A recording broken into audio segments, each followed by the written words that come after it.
muito boa noite a você.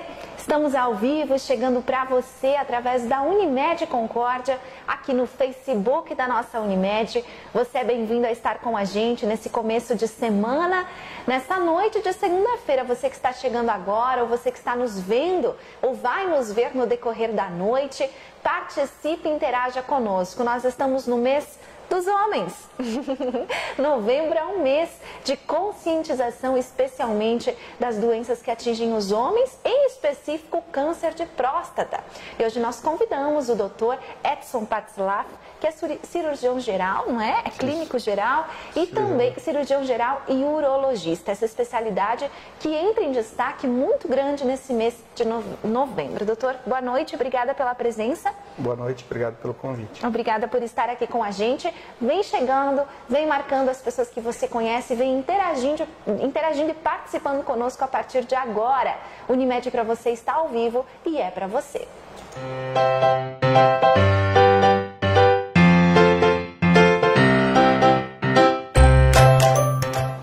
E é com muita alegria que a gente começa a nossa semana com informação, ampliando a sua visão sobre saúde.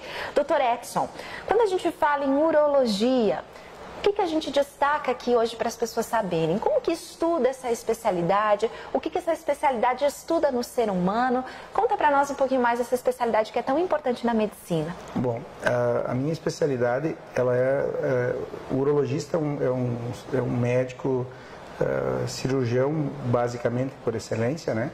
Que trabalha com doenças do rim, da bexiga, da próstata, ureter, pênis, principalmente aparelho genital masculino e aparelho urinário quando precisa fazer algum procedimento cirúrgico. Diferente do nefrologista que faz a parte da diálise, que trata das doenças clínicas, o urologista trata das doenças cirúrgicas do aparelho urinário. Eu sou cirurgião geral por formação porque a gente precisa, para fazer urologia, é um pré-requisito. Hoje aqui em Concórdia eu não atuo mais como cirurgião geral, só atuo como cirurgião urológico. Então, é uma formação que tu precisa ter no momento que você se formou como clínico geral na faculdade, depois você precisa fazer uma especialidade que é a cirurgia geral e no segundo momento você faz a parte de urologia.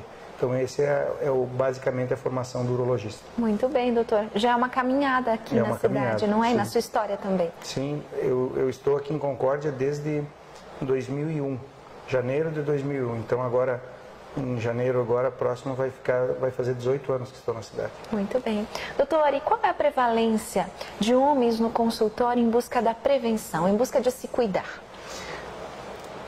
Isso vem, paulatinamente vem aumentando. Que bom. Porque assim, com as campanhas que nem a Sociedade Brasileira de Urologia promove, que é essa campanha do Novembro Azul, durante o ano não muda muito assim o afluxo de pacientes no mês de novembro ou nos outros meses, mas isso é uma maneira de despertar no homem a necessidade de fazer esses exames para prevenção do câncer de próstata. Uma coisa que a gente tem que sempre ressaltar também, como as mulheres têm um costume, são mais afeitas à prevenção, vamos dizer assim, por causa do câncer de mama, do câncer de colo de útero. Então, quando ela tem 15, 16 anos, ela é estimulada aí no ginecologista para fazer a avaliação ginecológica. Muitas dessas mulheres fazem com que os parceiros dela também se previnam, porque elas estimulam que eles também vão procurar o médico. Então, muitos pacientes que a gente atende no consultório são pacientes que foram, na realidade, levados pelas mulheres. Exatamente. Sabe, doutor, que até vi no WhatsApp, no Facebook essa semana, uma imagem no Instagram de um lacinho rosa puxando o lacinho azul, assim, devagarinho, sabe? Sim. Como se fosse realmente essa mensagem, né? Elas estão por trás do cuidado com os homens. Sim. Eu te diria assim que talvez uns 50% dos pacientes que vão no meu consultório, ou a mulher marcou, ou a mulher ficou estimulando, presente, né? Até que ele foi consultar. Então isso é muito, muito frequente. Mas é o papel também da mulher, não é, Sim, doutor? Esse sim. cuidado, então tem muito isso. Bom, doutor, quando a gente fala em câncer de próstata, o que lhe preocupa? A falta realmente do homem se preocupar em cuidar, fazer os exames de rotina, entender que a partir de certa idade é necessário ir ao urologista, como que é isso? Exatamente. O câncer de próstata, ele é o câncer, tirando os tumores, fora o tumor de pele, não melanoma, o câncer de próstata é o tumor sólido mais frequente no homem, né?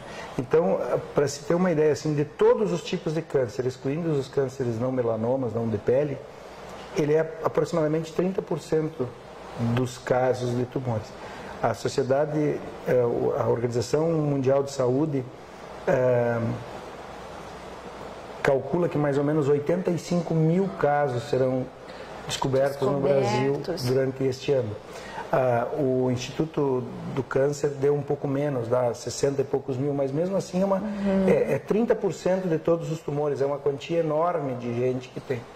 E o grande problema que eu vejo assim é que o tumor de próstata, ele é um tumor que mata muita gente, porque ele é muito frequente, mas quando ele é descoberto cedo, ele tem uma quantia muito grande de cura, 90%, 95% de cura.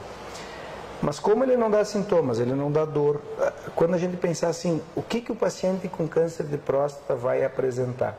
Aquele paciente que apresentar dor óssea, que estiver urinando sangue, que estiver ejaculando sangue, que tiver qualquer problema clínico significativo, na maior parte das vezes esse paciente já é um paciente que tem a doença em estágio avançado. Esse paciente, o que hoje ainda talvez seja em torno de uns 20% do diagnóstico.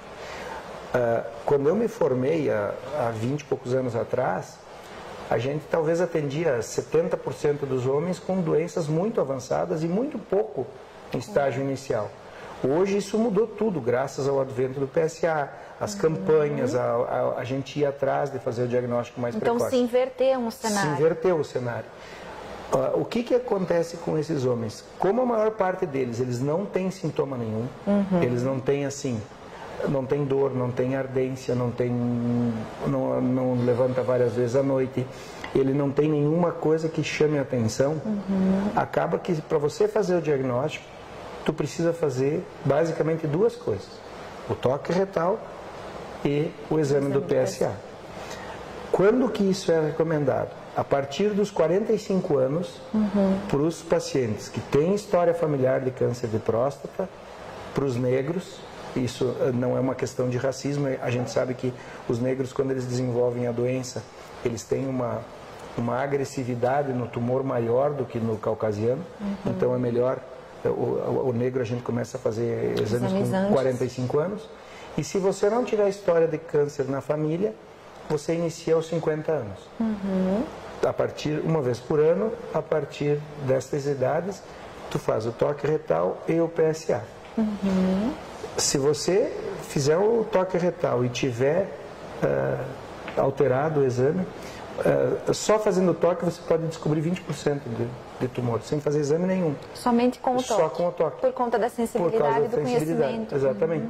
A próstata, ela é uma glândula que fica abaixo da bexiga, ela tem o tamanho de uma noz, de uma amêndoa, e ela é uma estrutura que ela não é mole, ela é uma estrutura fibroelástica, mas ela é lisa. Então, se você encontrar um nódulo no toque, ou se você encontrar uma próstata endurecida, ou uma irregularidade prostática, isso tudo já leva você a pensar que esse paciente pode ter algum problema. O PSA não é específico de câncer de próstata. Você pode ter alteração do PSA por outras coisas, tipo uma prostatite, um processo infeccioso, um abscesso, um cisto, um cálculo prostático. Qualquer coisa disso vai fazer com que o PSA esteja alterado. Isso. O paciente que teve uma relação na noite anterior, se ele fez algum exame, por exemplo, ele passou um aparelho de cistoscopia por dentro da próstata. Então, todas essas coisas podem alterar o PSA. Mas todo paciente que tem alteração do PSA e que essa alteração se persista e esteja significativa, você tem que procurar descartar que esse paciente tivesse um câncer na próstata. Porque a diferença de você fazer o diagnóstico precocemente ou tardiamente, isso vai influenciar na qualidade de vida do paciente. Muito bem. Doutor, e o câncer de próstata, ele é localizado? Ele fica só ali? Ou, se não for diagnosticado precocemente, ele avança? Ele avança. A grande maioria das lesões hoje que a gente tem são doenças em estágio inicial. São doenças que, quando você tem, a doença vai estar só localizada dentro da próstata. Ou, quando muito, às vezes infiltrando a vesícula seminal, né, ou a uretra, ou a base da bexiga, mas na maior parte das vezes são doenças localizadas. Quando o paciente tiver algum sintoma, quer dizer, você esperar o paciente ter dor para urinar, desconforto, ardência, retenção urinária, sangramento quando vai ejacular, dor óssea, né? Esses pacientes, muitas vezes, mesmo que você faça o tratamento, você consegue melhorar a sintomatologia dele, mas esses pacientes que têm doença avançada, dificilmente será curado com os tratamentos que a gente tem. A gente vai conseguir melhorar alguma coisa na vida do paciente, mas ele vai falecer provavelmente desse tumor. Sim. Uma coisa que eu acho que é importante, assim, nem todos os tipos de cânceres de próstata são iguais. Sim. Um paciente, hoje a gente tem a classificação que se usa, se chama classificação de Gleason, e essa classificação, o médico patologista, ele olha 2 campos no microscópio e dá um número para esses campos. E ele vai dar o número menor é 3 e o número maior é 5. Então, tu pode ter qualquer combinação desses 2 números. Então, 3 mais 3, 3 mais 4, 3 mais 5, 4 mais 3, 4 mais 4, né? Qualquer combinação possível desses 2 números, e isso vai dar um número. Esse número é que vai dar, assim, um grau de invasividade. O número 6 é o que tem o menor grau de invasividade, então ele teoricamente é o que tem o melhor prognóstico. E o número 10 é o que tem o pior prognóstico. Grave. É o mais grave. Felizmente, a maior parte dos tumores de próstata são 6, 7 ou 8, que são os de menor, que são, vamos dizer assim, de melhor prognóstico, né? Mas isso tudo tem muito a ver com o tempo do diagnóstico. Então, quanto mais tarde você fizer o diagnóstico, pior é o prognóstico. Então, sentiu qualquer coisa, doutor, qualquer diferença, qualquer situação, precisa buscar um médico? Eu te diria assim, tu não precisa nem sentir. Por isso que é a prevenção, né? O paciente que ele chegou na idade, que ele tem esses critérios para fazer os exames preventivos, ele é negro, tem história familiar, com 45 anos, mesmo que ele não sinta nada, ele deve fazer o exame do toque e o PSA. Se ele chegou nos 50 anos e ele não tem história familiar nenhuma, não é negro, esse paciente também deve fazer. Muito então, isso é o que vai fazer a diferença do paciente que, quando você faz um diagnóstico, tem um prognóstico muito bom, e daqueles pacientes que têm um prognóstico bem pior. Doutor, eu só quero, antes da gente continuar, agradecer as pessoas que estão online com a gente nesse começo de noite, a Marisete Cavalli, a Neiva Santian, a Laila, a Alice, a Angélica, todos a Milena, obrigada pela presença de cada uma de vocês, mulheres que estão com a gente, né?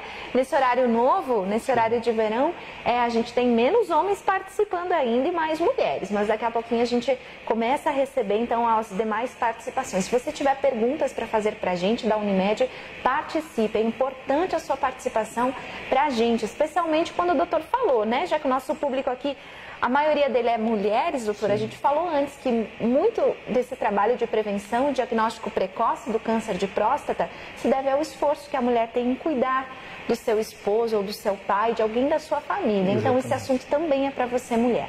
Doutor, você falou agora sobre a questão de fazer o exame 45 ou 50 anos, né? Mas a possibilidade de ter câncer de próstata antes disso, doutor?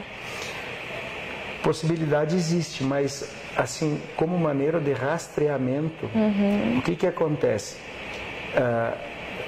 Esses exames têm um custo, né? Então, o custo-benefício desse tipo de problema foram feitos estudos e visto que há alguns anos atrás a gente fazia isso a partir dos 40 anos.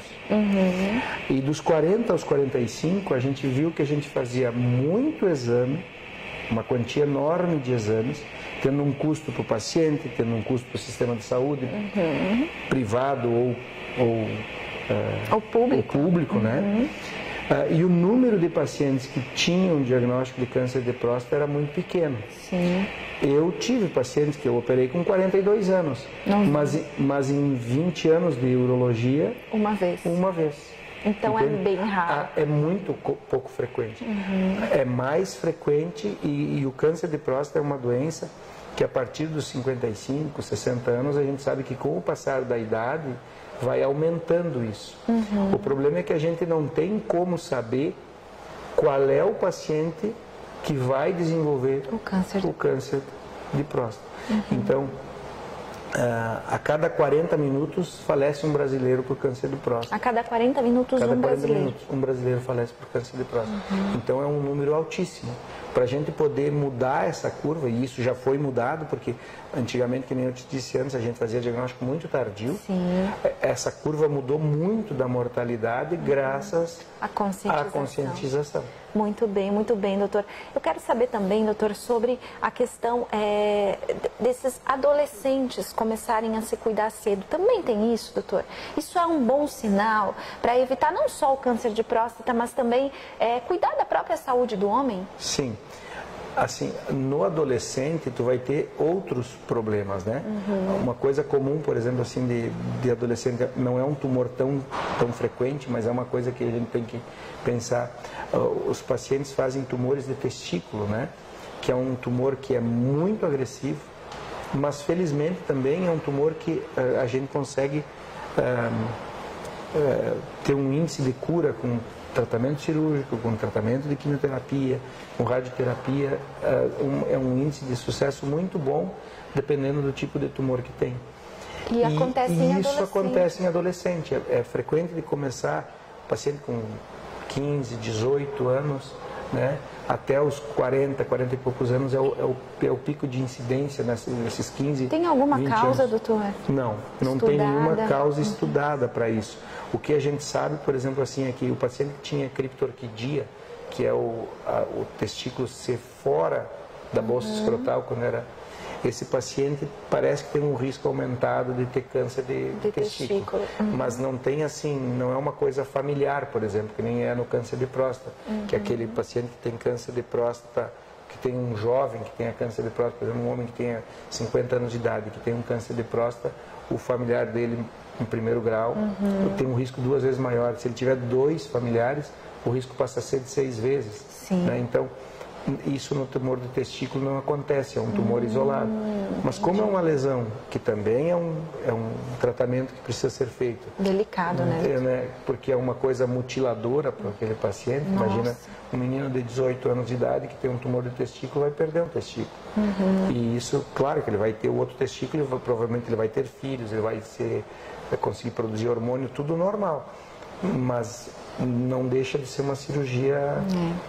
Marca, né? Marca muito a vida do paciente, né, doutor? Isso acontece, então, em adolescentes. Mais em adolescentes e adultos jovens, né? Por isso que, assim como as meninas vão no seu ginecologista para saber qual anticoncepcional tomar, para fazer o preventivo, os meninos deveriam de fazer isso uma vez por ano, uma vez cada 2 anos, se você não tiver nenhuma lesão.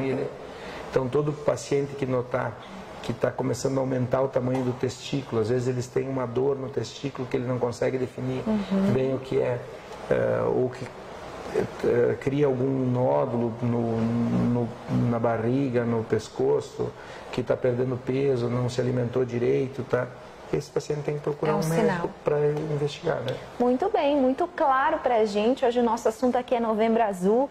A todos vocês que estão conectados, boa noite Silvia, Elis, boa noite a todos, e ao Dr. Edson, estamos ligados aqui, a Elis Regina, boa noite a todos que estão conosco e aqueles que vão nos assistir no decorrer da noite. Importante para você que é mãe de adolescente, você que é pai de adolescente, importante para você que é homem, na faixa dos 45, 50 anos anos de idade, onde você deve iniciar um trabalho todo de monitoramento, de rastreamento da sua saúde. Agora a gente vai começar a falar um pouquinho desse tratamento, no qual, né, os homens têm muito receio e também, por que não, né, doutor? O câncer realmente é uma doença que assusta muito, mas o câncer não é uma sentença de morte, como a gente tem falado aqui no mês de novembro e no mês de outubro especialmente, mas durante todo o ano. Há tratamento, doutor. Um paciente chega para você, você descobre que tem um câncer de próstata, que ele tem um câncer de próstata, enfim, começa-se um tratamento, né? Você costuma dar a ele toda a esperança, doutor, de um tratamento com sucesso? Depende muito da questão de diagnóstico precoce ou não, né? Mas temos cirurgia pela frente, tem radioterapia. Conta para nós, doutor. Assim, ó, todo paciente que tenha câncer de próstata localizado, em média você tem em torno de 90% de cura se o doente for uma doença no estágio inicial. Isso, claro que tem algumas coisas que variam de paciente para paciente, mas basicamente esse é o índice de cura. O que a gente faz quando o paciente tem câncer de próstata inicial? Basicamente tem dois tipos de tratamento, ou fazer cirurgia ou fazer radioterapia, naqueles pacientes que a gente pensa em curar. O que você vai fazer, cirurgia ou radioterapia, depende muito da preferência do paciente. Eu não vou operar um paciente que não quer ser operado. E também não vou submeter ele a fazer uma radioterapia se ele não quer fazer a radiação. Né? Então, isso depende muito da conversa que o médico vai ter com o paciente daquele problema. Você pode sugerir para ele, olha, eu acho que no seu caso o melhor é fazer isso, ou o melhor é fazer o outro tratamento. Mas os índices de cura da cirurgia são um pouco maiores no correr do tempo do que a radiação. O que basicamente a gente faz na cirurgia? Na cirurgia se faz, se necessário, se retira as ínguas que tem junto da próstata, que são linfonodos, o nome disso, e se retira a próstata, as vesículas seminais, as ampolas dos dutos deferentes, um segmento da uretra e um segmento da bexiga. Então aquilo é retirado durante a cirurgia. E aquilo tudo é mandado para exame, né? Se coloca daí, se faz uma anastomose entre a bexiga e a uretra, e o paciente, depois de alguns dias de sonda, ele vai voltar a urinar pela via uretral de novo. Qual é o grande problema da cirurgia? Eu te diria assim que tem duas grandes complicações da cirurgia que são muito importantes e que os pacientes reclamam disso. O paciente pode ficar impotente, quer dizer, ele pode perder a capacidade de ter uma ereção peniana e de poder ter relação. Isso é um risco. Isso é um risco da cirurgia. E o paciente pode perder urina. Ele pode, porque a próstata faz parte do mecanismo de continência urinária, ela ajuda, ele pode perder urina. A gente tira a sonda e o paciente fica perdendo urina, né? Isso é muito ruim para o paciente, porque eles reclamam muito disso e não existe médico urologista que fez esse tipo de cirurgia que não conhece esse risco. Que não conheça essa complicação. E também não alerte o paciente em relação Exatamente. a isso. Né? E isso é uma possibilidade que você tem que explicar para o doente antes de fazer a cirurgia. A radiação, ela não dá incontinência, mas ela pode dar o que a gente chama de retenção urinária. Porque quando você queima a próstata, aquilo ele faz um edema prostático e esse edema pode obstruir a uretra. Ao contrário. E aí você tem que às vezes raspar o miolo da próstata para que ele possa voltar a urinar. O índice de impotência da radiação ao fim de 2 anos é mais ou menos igual ao da cirurgia. Por quê? Porque quando eles fazem a radiação, eles irradiam mais ou menos as mesmas áreas que a gente retira na cirurgia. E isso, ali dentro estão os nervos que fazem a ereção peniana. E como isso é queimado pela radiação, o paciente para de funcionar também. Já foram feitos trabalhos e visto assim, que os pacientes que fazem cirurgia, ou aqueles que fazem radiação, e aqueles que necessitam, além da cirurgia, fazer a radiação, ou aqueles que fizeram primeiro a radiação e necessitam fazer a cirurgia de resgate, a qualidade de vida a sobrevida e a melhora na qualidade de vida desses pacientes, parece que a gente consegue, primeiro fazendo cirurgia e num segundo momento irradiando se é necessário. Porque se você retirou a próstata inteira e o paciente, vamos dizer que ele tinha um PSA lá de 5, e a gente fez a cirurgia e o PSA dele veio a 0,01, que é o que habitualmente acontece. E esse paciente se mantiver acompanhando e o PSA dele não alterar, ele não precisa fazer mais nenhum outro tipo de tratamento. Se por um acaso ele tivesse um PSA de 0,1 e 3 ou 4 anos depois o PSA dele passou a ser 0,5. Isso é um sinal indicativo que a doença está voltando, né? O câncer está voltando. Você teria que fazer radioterapia em cima disso. Se você fizer radioterapia, a chance dele estar vivo em 10 anos não se altera pelo fato de ter voltado e você ter tratado isso de maneira adequada. Por que a cirurgia depois da radiação é pior? Porque os planos de clivagem para você poder fazer a cirurgia fica muito mais dificultada, que a radioterapia, como ela queima esse tecido também na volta da próstata, esses planos que a gente usa para fazer a cirurgia são muito mais dificultados na cirurgia e as complicações tendem a ser mais graves se o paciente tiver que fazer uma cirurgia de resgate, que a gente chama. Entendi. Então, se possível, se o paciente tiver a vontade de operar, se ele não tiver nenhuma comorbidade grave, por exemplo, tu não deve fazer uma cirurgia radical de próstata num senhor que tenha, por exemplo, 85 anos e que tenha uma insuficiência cardíaca grave. Claro. Ele vai falecer da insuficiência cardíaca dele antes do problema prostático, né? Então, a gente tem que sempre olhar o que o paciente espera do tratamento e quais são as comorbidades que o paciente tem para poder indicar o tratamento cirúrgico ou o tratamento radioterápico. Não adianta você fazer um procedimento cirúrgico num paciente que tenha uma contraindicação formal à cirurgia. Ele é um paciente anticoagulado e ele não pode parar a anticoagulação porque ele tem algum problema. Então, esse paciente tu vai acabar fazendo o tratamento de radioterapia. Mas isso tem que conversar com o paciente e ver o que ele espera do tratamento. Eu entendi muito bem, assim, espero que tenha ficado claro para vocês que estão nos vendo ao vivo também. Essa colocação do doutor, é importante nós entendermos como funciona, né, esse tratamento do câncer de próstata. Doutor, a quimioterapia, por que ela não tem um efeito importante? É porque o câncer é bem localizado e a radioterapia resolve com a cirurgia? Normalmente, 90% das vezes, com a cirurgia, você vai resolver o problema quando a doença é localizada. A quimioterapia ela é feita naqueles pacientes que fizeram o tratamento, às vezes cirúrgico ou radioterápico, que voltaram a ter voltaram a ter a doença de novo, ou essa doença se transformou numa doença disseminada, então ela foi para o osso, ela foi para o fígado, ela foi para o pulmão, ela foi para o cérebro, para algum outro lugar, algum outro órgão, e daí não adianta mais você fazer tratamentos locais, né? Tu tem que fazer um tratamento sistêmico. Isso. Antes da radioterapia, a gente faz hormonioterapia, que é uma forma de tratamento que você retira a parte da produção de testosterona. O câncer de próstata ele é um tumor que ele cresce e se desenvolve na presença da testosterona. Quando você tirou a testosterona desse paciente, essas células que dependiam desse hormônio para progredir, elas têm como se fosse um freio. Ela estava, vamos dizer, andando a 100 por hora e daí ela vai passar a andar a 5. Então, ela vai demorar alguns anos para voltar a crescer de novo. Esse tempo, muitas vezes, o paciente vai falecer de outra coisa.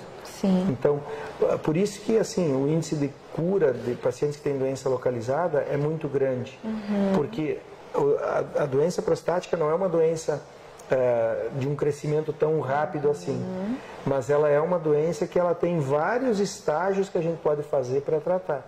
Ela responde à radioterapia, ela responde à cirurgia, ela responde ao hormônio e ela responde à quimioterapia. Claro que isso, quanto mais para frente vai andando no tratamento e quanto mais avançada for a doença do paciente, quanto mais metástase ele tiver, pior é o prognóstico. Vai chegar um determinado momento que esse paciente vai falecer por causa disso. Mas hoje ainda, de como se tratava, e eu vou te dizer assim, do tempo que eu sou médico, né? De 20 anos para cá, a diferença é enorme. Quando eu comecei a fazer cirurgia disso, um paciente que tivesse uma lesão, que tivesse, por exemplo, um linfonodo comprometido, a gente não fazia mais a cirurgia. Hoje a gente sabe que aquele paciente que tem uma lesão, que tenha, por exemplo, um linfonodo comprometido, você tem que aumentar o tamanho da dissecção linfonodal, você tem que aumentar a cirurgia. Que quando você aumenta o tamanho da ressecção, tu melhora a sobrevida desse paciente. Isso é uma coisa que há 2 ou 3 anos que começou, que foi descoberto, né? Até há anos atrás o paciente fazia a investigação. Lá no estadiamento, durante o transoperatório, você descobria que ele tinha um linfonodo comprometido, você parava toda a cirurgia e não mexia mais. Hoje a gente sabe que, pelo contrário, que tem que mexer. Se a doença estiver localizada ainda só ali na pelve, você deve aumentar o tamanho da ressecção, que isso vai melhorar a sobrevida e vai melhorar a qualidade de vida desse paciente. Essa é a evolução da medicina, né, doutor?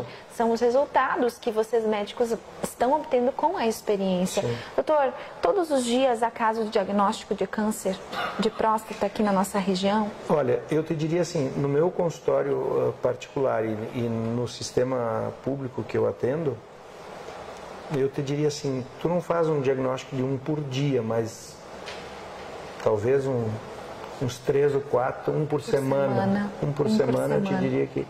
Claro que tem períodos assim que tu fica muito tempo, às vezes sem um diagnóstico. E tem vários. E aí depois tem vários, exatamente. Mas eu te diria assim que Concórdia tem 68 mil habitantes, né?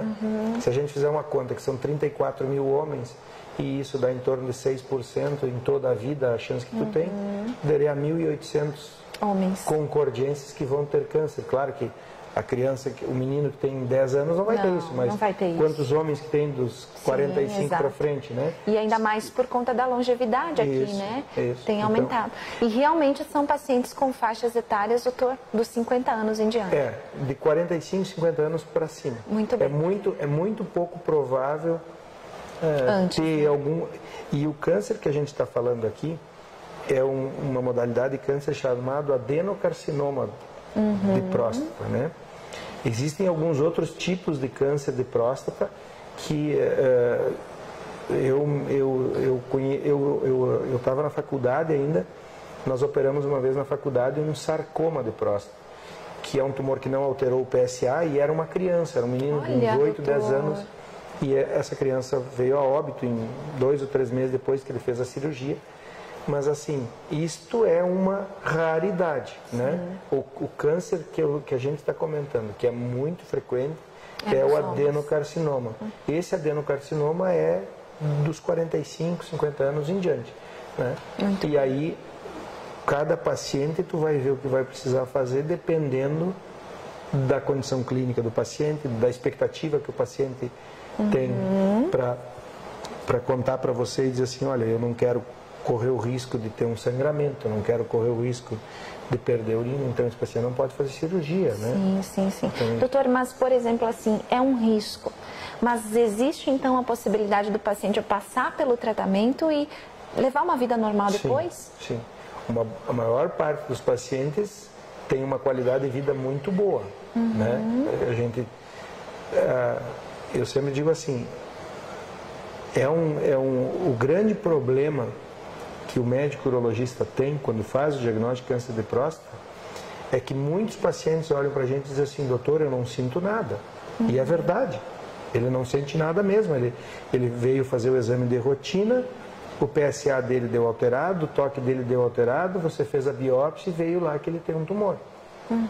E daí ele tem que tomar uma decisão. Existe a possibilidade, às vezes, de só acompanhar? Existe. Um paciente que tivesse lá 82, 85 anos de idade, que tem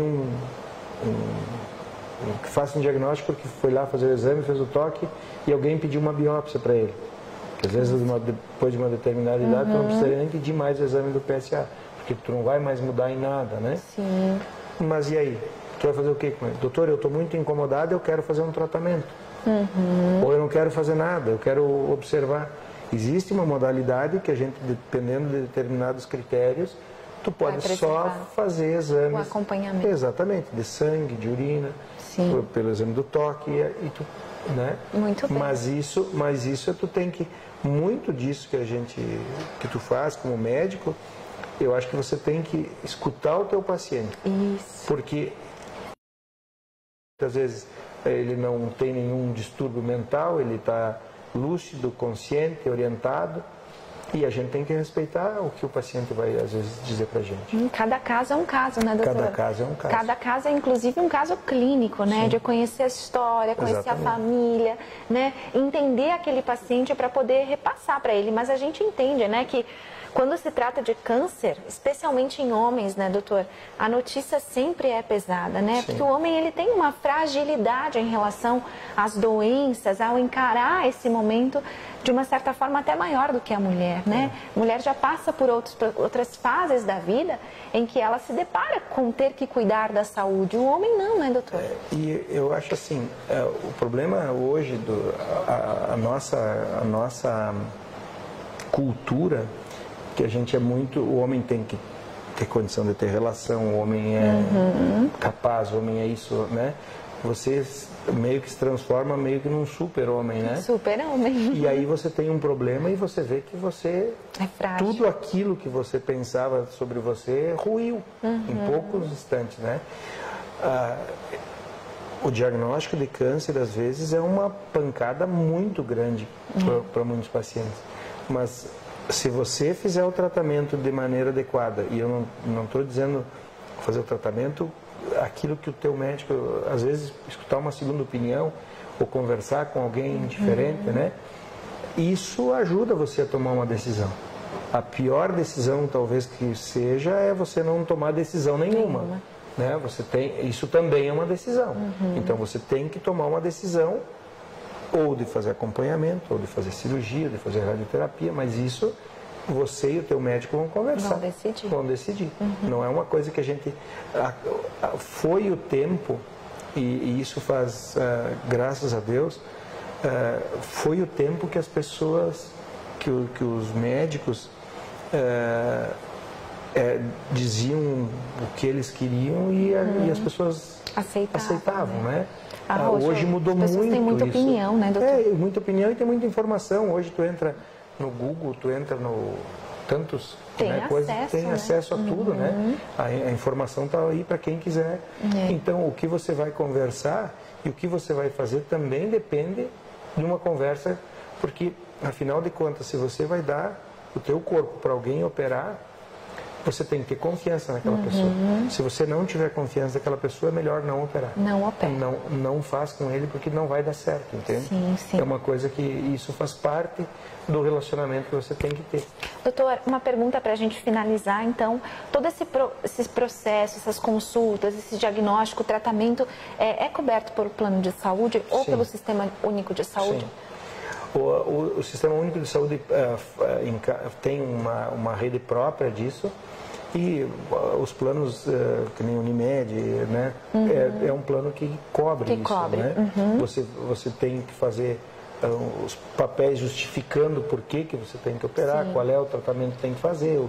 Mas está dentro do rol de tratamento dessas... Muito bem, doutor, porque é uma oportunidade, né, para as pessoas em relação a isso também, estar mais seguros em relação às doenças. A gente tem falado aqui no Unimed para você, doutor, sobre a prevenção, todos os programas, porque é importante que as pessoas previnam as doenças, não só curem elas, né? E no caso de contar com um plano que faça com que as pessoas tenham acesso, no caso de realmente acontecer, pode fazer toda a diferença. Então a gente aproveita para dar esse anúncio no final, que é segurando as pessoas em relação à questão do câncer de próstata também. Doutor, obrigada. Muito obrigado. Adoro conversar com você. Eu também. Vejo muita experiência em você, vejo muita sinceridade em relação ao seu trabalho, doutor. Me coloco no lugar dos pacientes e agradeço o senhor Muito obrigado. Pelo trabalho exercido pela medicina e por ter já curado tantas pessoas, né? Tantos concordienses, tantas pessoas da nossa região. Esse é o Dr. Edson Patzlaff, que merece o nosso reconhecimento, a nossa valorização ao vivo nesta noite de segunda-feira. Obrigada, doutor. Muito obrigado. Obrigada por estar aqui, né? Uma semana que começa quente já e começa também com muita prevenção em relação ao nosso Novembro Azul. Doutor, agora a gente tem um recado para todos que estão nos assistindo. Eu não gosto de dar essa notícia aqui, mas eu preciso informá-los. Na semana que vem a gente não tem live, não tem ao vivo no Unimed para você, porque nós teremos aqui na Unimed o nosso tradicional programa Unibaby, o programa para gestantes e pais, que é o programa aí que ajuda as famílias a cuidarem melhor, né, dessa fase de gestação e também se preparar para a chegada do bebê, a chegada do seu primeiro, segundo, terceiro, quarto filho, enfim. A gente vai receber todos os nossos convidados. Você também, se já se inscreveu, nós vamos estar aqui de segunda a quinta-feira, recebendo toda a nossa comunidade para o Unimed Unibaby, né? Para esse programa de gestantes e pais da Unimed Concórdia. E nós vamos ficando por aqui. Obrigada pelas participações. Doutora Ilses, que esteve com a gente, a Rose, a Sandra. Boa noite, queridos. Se você tiver alguma dúvida e estiver vendo esse programa depois, em outro horário, mande a sua pergunta para a gente, que o setor de relacionamento com o cooperado conversará com o Dr. Edson e a gente vai dar a resposta para você ao vivo ou inbox aqui no nosso programa. Tenham todos uma boa semana, uma excelente semana e nos encontramos em breve aqui na Unimed.